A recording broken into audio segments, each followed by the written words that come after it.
নমস্কার, আমি শ্রাবণী। আমার পাকঘরে সকল বন্ধুদের স্বাগত। আজকে আমার রেসিপি পটলের দোরমা।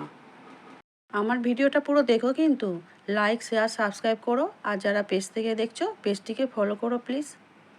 পটলগুলোকে খুব ভালো করে ধুয়ে আমি একটা শুকনো কাপড় দিয়ে মুছে নিয়েছি। এখন একটা ছুরির সাহায্যে পটলের গাগুলোকে ভালো করে চেঁচে নিয়েছি। আর পটলের ঠিক মাঝখানটা আমি কেটে নিয়েছি, দানাগুলোকেও বের করে নিচ্ছি। দানাগুলোকে কিন্তু আমি ফেলছি না, 6-7টা কাঁচা লঙ্কার সঙ্গে মিক্সিতে পেস্ট করে নিচ্ছি। পেস্ট করা হয়ে গেছে, আমি এটাকে এখন সাইডে রেখে দিচ্ছি। কড়াই সাদা তেল দিয়েছি 2 চামচ, আর 200 গ্রাম ছানা ছিল সেটাকেও আমি দিয়ে দিলাম। আর দিলাম দানা আর কাঁচা লঙ্কার পেস্টটা। খুব ভালো করে নেড়ে চেড়ে একটা আমি পুর বানিয়ে নিচ্ছি। দেখো আমি কিভাবে পুরটা বানিয়ে নিয়েছি। এবারে আমি একটা প্লেটের মধ্যে তুলে নিচ্ছি। কড়া পরিষ্কার করে নিয়ে এসেছি। আবারও কড়াই খানিকটা তেল দিয়ে পটলগুলোকে এবারে ছেড়ে দিচ্ছি।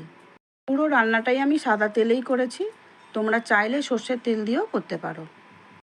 পটলগুলোকে খুব ভালো করে নেড়ে চেড়েই কিন্তু ভাজতে হবে। আর ভাজা খুব লাল লালও হয়ে গেছে, 80% কুক হয়ে গেছে।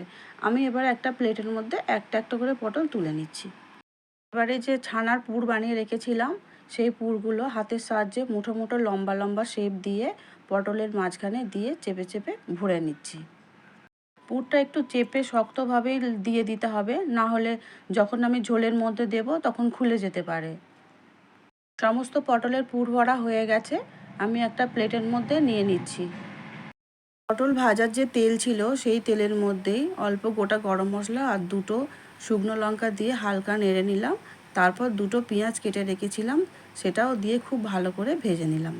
তারপর 1 চামচ আদা আর 1 চামচ রসুন দিয়ে খুব ভালো করে ভেজে নিলাম। তারপর দিলাম 1 চামচ হলুদ, 1 চামচ লঙ্কা আর স্বাদ মতো নুন আর চিনি। আর 4 চামচ দইকে ফেটিয়ে রেখেছিলাম, সেই দইটাও দিয়ে দিলাম। আবারও সব কিছু ভালো করে মিশিয়ে নিচ্ছি। খুব ভালো করে এখানে মেশানো হয়ে গেছে। আর দইয়ের যে বাটি ধোয়া জল ছিল, সেই বাটি ধোয়া জলটা আমি দিয়ে দিচ্ছি। জলটা একটু বুঝেই দিতে হবে, পটল অনুযায়ী মেজারমেন্ট করেই আমি জল দিচ্ছি।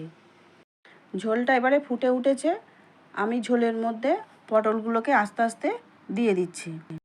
বেশিক্ষণ রান্না করব না, মিনিট 5 রান্না করলেই হয়ে যাবে, যেহেতু টক দই দেওয়া ছিল আর পটলগুলো ভাজার সময় 80% কুক করাই ছিল। পটলের দোরমা আমার একদম রেডি। একটু গুঁড়ো গরম মশলা আর 1 চামচ ঘি দিয়ে আলতো হাতে আমি নেড়ে নিচ্ছি। এবার একটা সার্ভিং বোলের মধ্যে আমি তুলে নিচ্ছি। পুরো ভিডিওটা দেখার জন্য ধন্যবাদ।